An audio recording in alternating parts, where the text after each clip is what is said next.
Le regroupement étudiant des chercheurs et chercheuses en sciences de l'Université de Sherbrooke présente les mécanismes de la vaccination. L'objectif de la vaccination est d'entraîner le système immunitaire du corps à se défendre contre le virus de la COVID-19 sans y avoir été infecté. Le coronavirus infecte les cellules grâce aux spicules présents sur sa membrane. Ces spicules agissent comme des crochets qui s'agrippent aux cellules humaines et permettent au virus d'y pénétrer et de s'y reproduire. Le vaccin permet d'envoyer aux cellules humaines l'instruction génétique nécessaire à la production de ces spicules, ce qui permet leur reconnaissance par le système immunitaire et induit la production d'anticorps. Ceci prépare les défenses immunitaires à repousser le virus efficacement. Au Canada, il existe deux technologies principales utilisées dans les vaccins pour réaliser ce travail, les vaccins d'ARN messager et les vaccins à ADN avec vecteur viral non réplicatif. Les vaccins de type ARN messager sont ceux développés par les compagnies Pfizer et Moderna. Ils utilisent une molécule d'ARN enrobée d'une enveloppe lipidique, soit des microgouttelettes de gras, qui va voyager dans le corps pour y être absorbée par la membrane cellulaire, elle aussi constituée principalement de lipides. Les microgouttelettes vont ainsi libérer la séquence d'ARN dans le cytoplasme pour lui enseigner comment produire des spicules.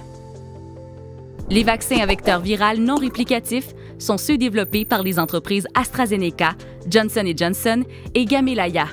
Ils utilisent une séquence d'ADN des spicules de la COVID-19 insérée dans un virus inoffensif qui est incapable de se reproduire.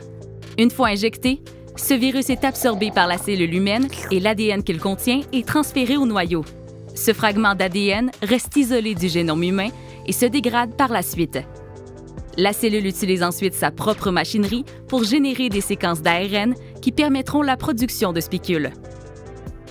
La réponse immunitaire est identique pour les deux types de vaccins. Les ribosomes utilisent l'instruction génétique contenue dans les molécules d'ARN du coronavirus pour produire les spicules. Une fois produits, les spicules s'assemblent en groupe de 3 pour former un spicule mature et migrent sur la membrane cellulaire. Même si aucun virus n'est présent dans le corps, la ressemblance entre la cellule vaccinée et une cellule infectée par le virus de la COVID-19 va déclencher le processus de réponse immunitaire normale du corps. Un signal sera envoyé à la cellule vaccinée de s'autodétruire pour limiter la reproduction du virus, ce qui aura pour effet de relâcher les spicules dans le sang. Les spicules seront captées par une cellule présentatrice d'antigènes qui va les exhiber aux lymphocytes pour les entraîner à les reconnaître et à les cibler.